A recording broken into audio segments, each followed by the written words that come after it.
Welcome back to the Speaking and Communicating podcast. I am your host, Roberta Ndlela. If you are looking to improve your communication skills, both professionally and personally, this is the podcast you should be tuning into.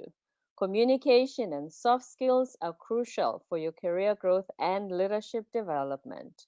And by the end of this episode, please log on to Apple and Spotify and leave us a rating and a review. Now, let's get communicating with Debra Boggs, who is an award winning entrepreneur.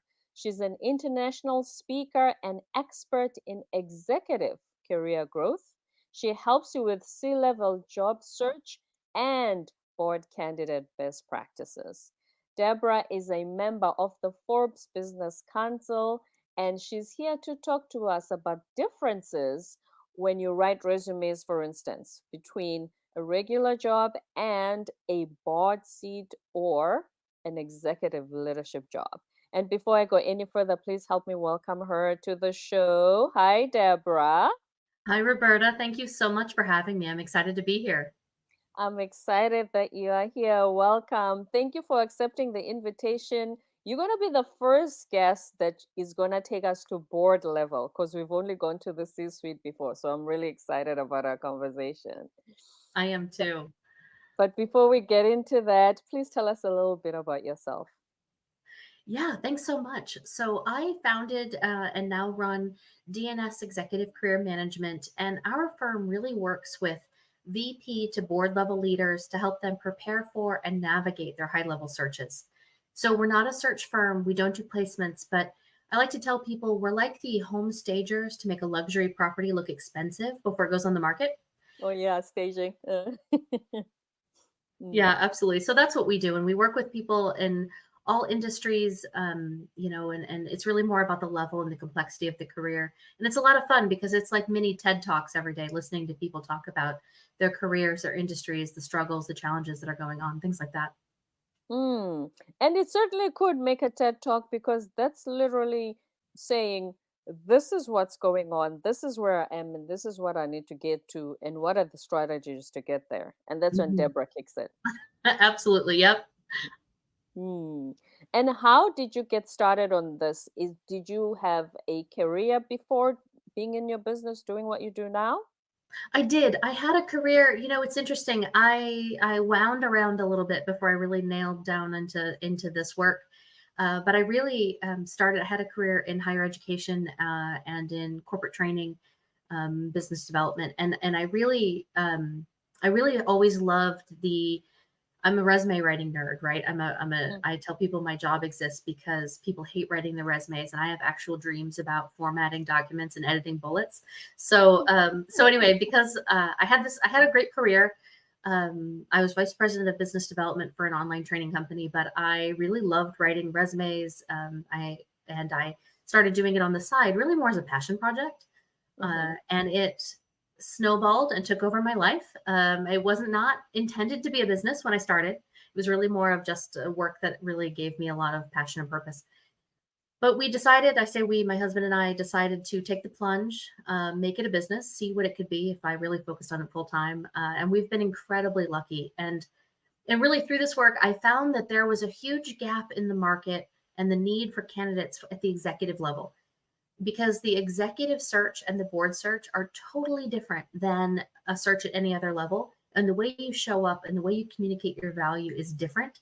And I wasn't seeing enough advice online or any of the master classes and things like that that really spoke to the unique needs of an executive search. Mm-hmm. So this is where I niched down into really focusing in the board and executive space a few years ago, and that's really been a really great growth point for us to really focus in. That is absolutely amazing, and I'm glad that you're here and you'll give us more of those strategies. But just to take time to appreciate the fact that you found something you love, and it really just pulled you in that direction. Because a lot of us, that's what we dream about. We dream of doing work we love and making money Mhm. out of that. Then it doesn't feel like work even.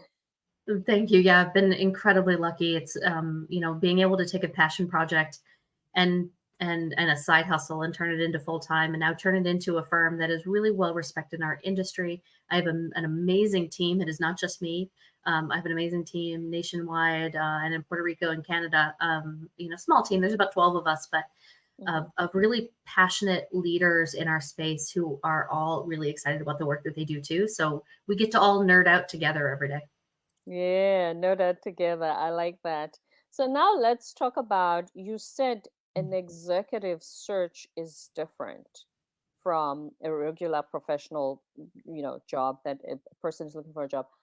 So first and foremost, what does a resume look like for an executive versus a regular professional, so to speak? I'm going to use that phrase. Yeah, absolutely. So So the biggest difference, there's a couple of differences. It's interesting when I work with my executive candidates, a lot of times they've really had a great career. They've built their career through, their network, through getting promoted, through getting recruited, and they've never needed a formal executive level resume before. And I can tell when they send me their resume and it's the exact same format they were using when they got out of college or business school, Mm-hmm. and they've just been adding jobs to it every year, right? Maybe taking the earliest stuff off, but not really. But there's not really a lot of thought into their executive brand, their unique value, things like that. And so, what I tell my executive candidates is the competition is much higher for an executive role than it is for any other role. If you think about, a large corporation may have 100 people in their marketing team, they only have Mm-hmm. one chief marketing officer. And so, the opportunities are limited. And at that level, to be qualified for those roles, you have to be highly accomplished. And so everyone you're going up against for a C-level role or a VP level role is highly accomplished. And so Mm-hmm. how do you stand out? How do you communicate your value differently? And the first thing I suggest is to get really hyper focused and clear about your ideal next opportunity. And this really does play into the resume, because without being super clear about the type of company you want to serve, the type of function you want to lead, the environment you do your best work in, the size of company, things like that, industry, all of these things, without really understanding that, then you can't write a value proposition that speaks to the needs of that industry. So starting there really helps. And Mm. then, and I know we could really, go deep into a lot of things, but I'll stop there. No, that's totally fine. And you can go on if you wanted to, because I'm wondering if, when you say that, how you see the role, if you are placed in that position, if you haven't been there yet, do you know what that is going to look like? Yeah, you may not know what it looks like yet, but you can think about the ideal. When I talk to my clients, I say, what is the perfect opportunity? If the absolute perfect opportunity came across your desk, what does that look like? Maybe it Mm-hmm. doesn't exist yet. Maybe you haven't held that role yet, but what kind of a company, what kind of environment, what are the things you'd be leading? What are some of the projects you'd be in charge of? And then when you think about your resume, you want to think about really focusing it on the future then, because we think about our resumes and sometimes it's a list of everything we've ever done.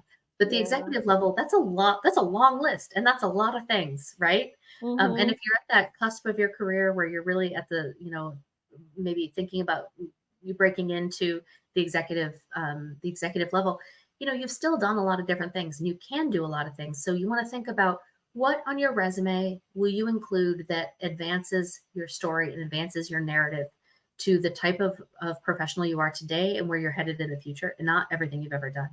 And so we don't have to list everything we've ever done. We don't have to list our, internships or our earliest roles, or we can just have maybe a couple of lines saying, held roles as a marketing strategist for XYZ company. You don't have to go into deep detail.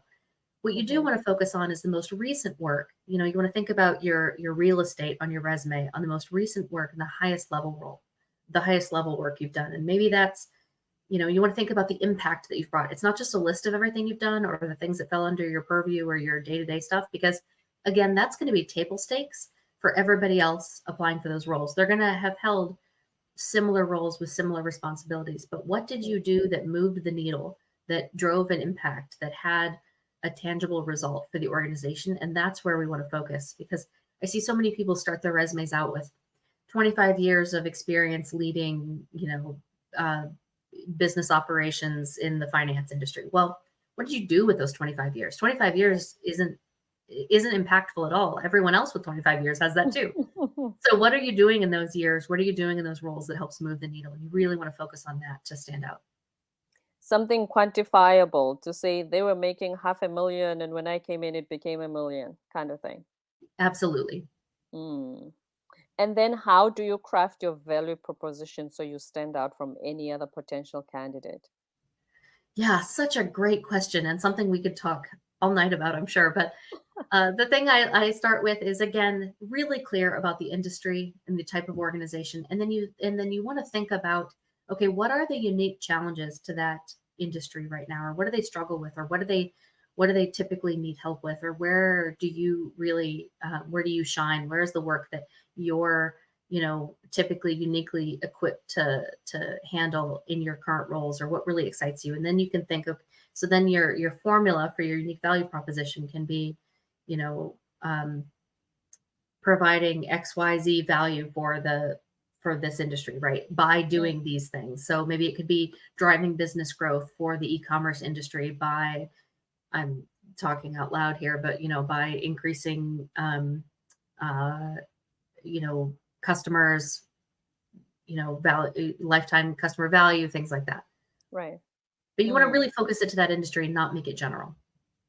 Yes, as you were just making an example with the 25 years in finance, it sounds like everybody else could fit into that. Right. Yeah. And then when it comes to, as you said, so that's the executive level, that's the VP, that's the C-suite. The board is a different ball game. It is. Hmm. How do you then move from, or how do you make the company select you and say, you know what, we want you to have a board seat where we meet like 3 4 times a year and strategize on the big picture of where this organization is going? How do they select those types of people? Yeah. So, in terms of how they select, it's typically done through networking. The best data that we can find, and there's not really great data on this, especially in the private sector, but only about 15% of corporate board seats are filled through board level recruiters. And then the Right. other 85% are typically through network. So, having a really deep network in the industry you're looking at serving, or that you're uniquely equipped to serve, will really help in landing that first board seat. When you think about the skills, your skills are going to be a little different. You still want to be, and the same thing I tell my board level candidates is, get really clear on the focus first, and then we can think about the skills and unique value. But when it comes to the board level skills, they're going to be a little different, because what got you to the C-suite, or VP in a high level company, is going to be different than what gets you in the board seat, because in the C-suite, you're driving things, right? You're Mm. leading the people, you're leading the charge, you're moving the ball forward, you're a doer, you're action oriented. In the board seat, it's different. You're going to be an advisor and an influencer, and your needs, that what they need from you, is going to be different. And so you're being brought in to advise the C-level team on strategy and influence, and not necessarily physically doing. And so you want to think about those high level skills that you bring to the table. So things like, some things that help you stand out. And as part of your question, how do you stand out as a board member? Hmm. Things could be, global experience, anything international. If you've helped a company go through an exit, an M&A, a divestiture, maybe a transformation or a turnaround, an IPO, all of those things help stand out too. Um, the Spencer Stewart Board Index is something that comes out yearly. It just came out a couple weeks ago, Right. and it shows the data on the newest board members for companies in the S&P 500.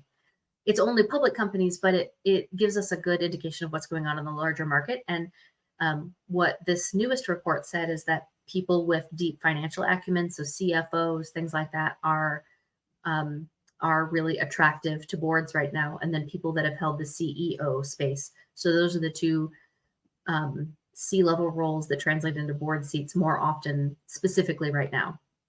The finance related executive and the CEO are the Yes. ones that usually become board members. as I was trying to say earlier, that it sounds like the board is more it's not just the technical expertise or that you're an expert in one thing, but overall seeing the organization, money is the first thing.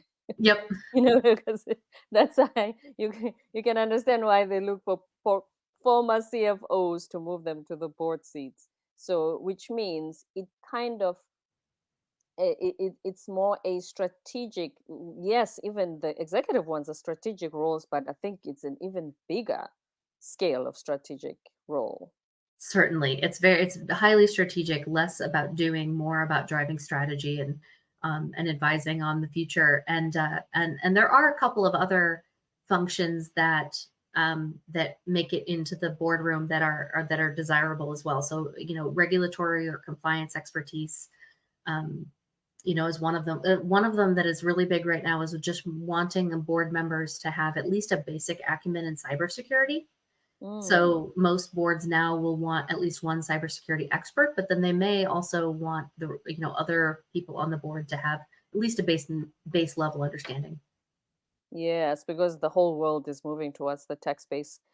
And then when it comes to, are you saying that headhunters, a lot of them, not a high percentage at least, you don't have a lot of headhunters finding candidates for board seats. So it's mostly networking in which, as you said earlier, you can get into the space. Yes. So there are, some that are filled through executive search firms, and some of the search firms have board practices. But I tell my candidates, that can be one channel for your search, but you really want to focus on a deep industry network because that's where most of the opportunities are. So Mm. yeah, absolutely, it's going to be heavily networking. So not big on LinkedIn as well for board seats. No, not at all. In fact, what I see on LinkedIn for board seats are typically fishing for people to join their board matching programs, which, like if there's a board platform that says, like, get on my platform and I'll find you a board seat. That's usually what Mm. I see on LinkedIn. Most companies are not going to post a seat on LinkedIn. I can imagine. Yeah, that just doesn't sound as realistic. Now let's talk about negotiating your salary.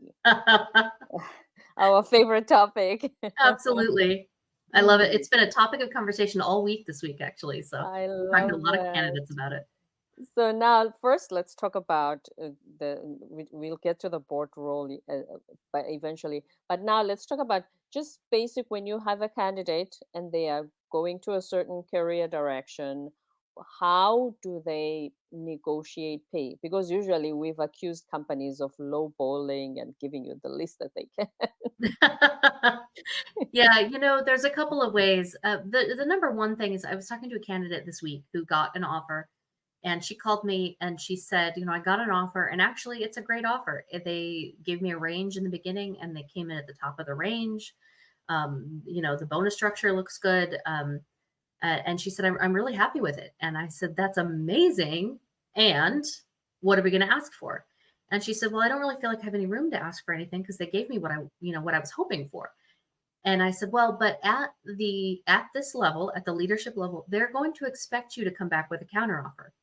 And Mm. the worst they can do is say no. But at least we can ask for a couple of things in here and see, what they come back with. So I love that you're happy with the base salary, you're happy with the bonus. Where are some other areas we can look at?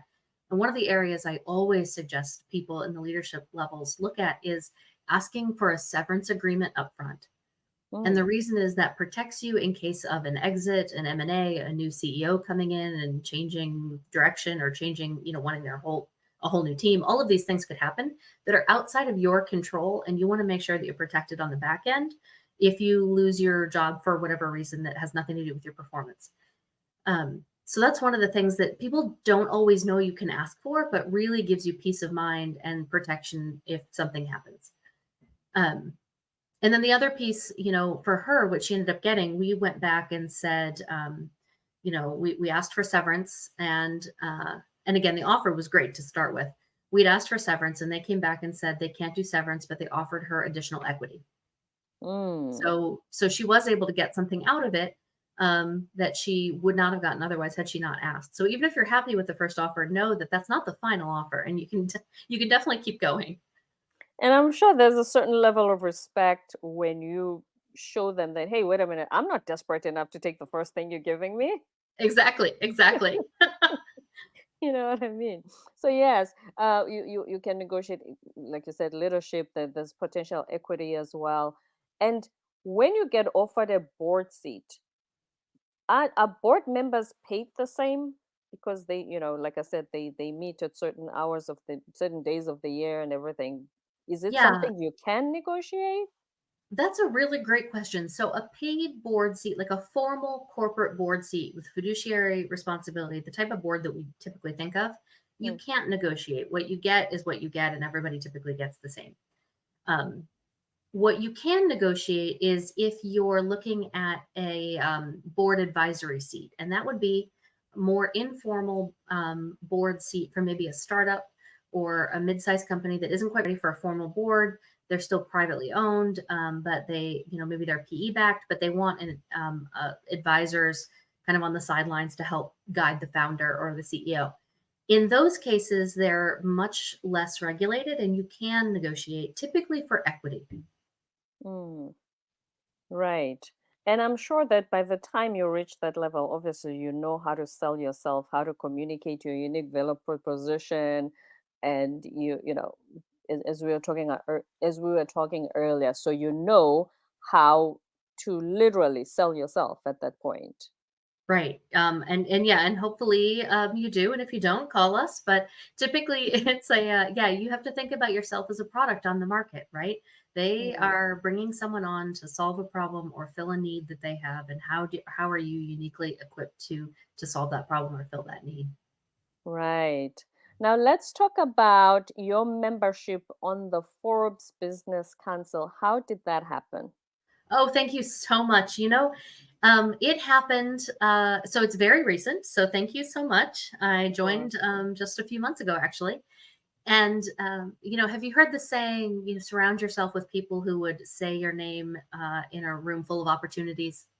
Oh, that's beautiful. It is. And I think about that all the time. Surround yourself with people that have your back, that want you to win, that want to see you succeed, that you don't have to dim your light around. And I have been so blessed to have Mm. some colleagues and some friends that just are outstanding. And so I have a friend, Gina Riley. I'll do a shout out. She's a career transformation coach, and Mhm. she recently joined the Forbes Coaches Council. And she called me and said, I joined the Forbes Coaches Council. It's amazing. You should think about joining. And to be honest with you, I said, well, I've actually applied a couple times and I keep getting denied. Actually, for whatever reason, and I tried a couple of years ago. I quit Mhm. trying. I thought I'm not cool enough for that crowd. I guess I'll just keep moving on. And she said, well, I'd be happy to nominate you from the inside and see if it opens a door. And she did, and she nominated me, and then it led to an interview. Instead, I had just applied online and got automatically rejected. But she nominated me. I got an interview, and then they ended up accepting me to the business council. And so that was through just having an amazing friend who saw an opportunity, sought me out, and said, "You should think about this for yourself." Absolutely amazing. I love that. Good friend, Gina Riley. Shout out to you. The Thank first you. thing from that story is my pleasure. Congratulations, Deborah. The first thing is, as you said, the people you surround yourself with. We usually just say this in passing and say, oh, look at the 5 people that you surround yourself with, but we don't specifically say what impact them being in your life should Hmm. have. We also just check the people you surround yourself with. If you're not winning here, check the people you surround yourself with. But I love how you articulate that they should want you to win. And when they find an opportunity they think you're suited for, they will call you up and recommend you. That's so beautiful. Thank you. Yeah, it's definitely something that, especially people starting out in business, it's lonely. And to surround yourself with other people who are either going through the same struggle or want you to succeed or want to be your cheerleader, and you can do that for them too, is so much more empowering than a group where you're either complaining all the time or you don't want to brag, so you keep it to yourself. You want to be with people that are Mhm. excited for you. Yes, like you said, you don't have to dim your light. And then the second thing from your story is that people want to work with people they like, know, and trust.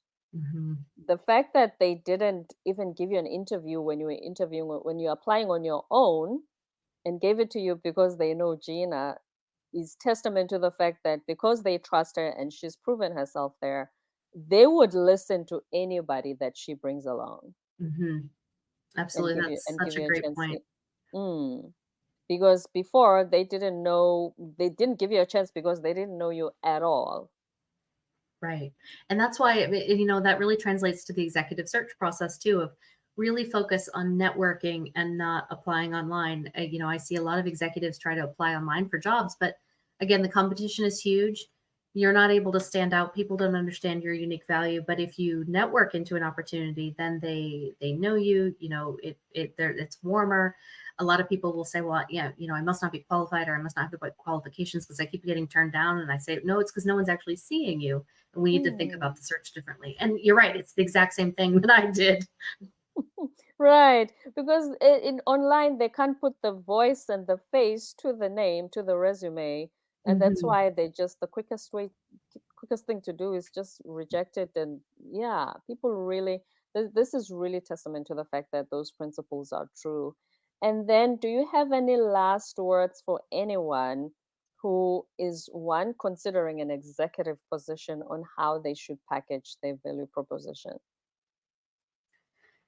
Um, yeah, for the value proposition, just, a lot of people, and I know we've talked about this a lot, but I think a lot of people don't want to cut themselves off from opportunities. So they try to stay really, really general.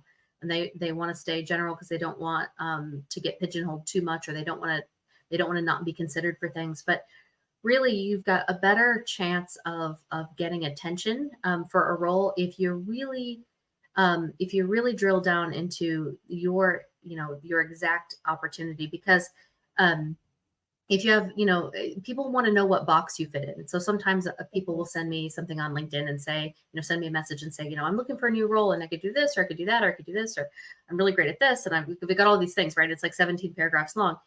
But and then I get overwhelmed and I stop reading it. But if someone came and said, you want to make it easy for people, I want to do XYZ for this industry, in this type of company, right? And making it really clear, then people can help you. People know where you belong and people know where you can add value, and they don't have to figure it out, because very few people are going to spend the time to figure out what box you fit in and where you can add value. You need to be really specific with them. Mm. I think it's the mentality of thinking I'm just gonna throw mud on the wall and hope it sticks somewhere and get a job. Right. When we do that whole thing, yes, because it's the same thing they say about coaching. They say, they say find a niche, and you think, so that means a whole other people will not be buying my stuff. No, no, no. I want to sell to everybody. I think that's how they come across as well when they say I can do everything. Right. Fine, Exactly. yeah. Whereas that actually works against you. Rather be specific so that they know exactly where you're gonna fit. And then what about any last words for anyone who needs to network enough for hopefully one day securing a board level seat? Yeah, absolutely. So I like to think about, where are the people you need to meet? Who are making these decisions? So the C-level teams, maybe other board members at the companies, things like that. You want to think about your ideal companies and where are those people hanging out? What conferences are they going to? What professional organizations are they part of? Are they, where are they hanging out? And so that way you can start being where they are, meet people organically. And that way, when you are ready to start your search and activate your search and really ask for something, you've met them already. You're not just starting out from scratch. People have met you in a way that's a little more authentic before you actually need it. It's a lot harder to say, okay, I want to start a board search, but you don't have a network. It's a lot easier to have a network and then say, now I'm open. Right. And just like Deborah, you can have a friend who is in the inner circle who will realize what your potential is and show you where the Absolutely. opportunities are. Excellent stuff. Thank you very much. You have been so awesome in sharing all these strategies with us. Thank you so much for being on the show today. Thank you, Roberta. It was really fun. Thanks a lot. I had fun as well, and it's my pleasure. But before you go, where can we find you online? Yeah, so find me on LinkedIn. I post a ton of content and tips for executive job seekers and board search, board candidates. And so on LinkedIn, it's Debra Boggs, DebraBoggs. And my company, DNS Executive Career Management. You can find us online, learn more about us and our team at dscareermanagement.com. dscareermanagement.com. Debra Boggs on LinkedIn. Thank you so much. Thank you, Roberta. I really appreciate the opportunity. My absolute pleasure. Don't forget to subscribe, leave a rating and a review on Apple and Spotify, and stay tuned for more episodes to come.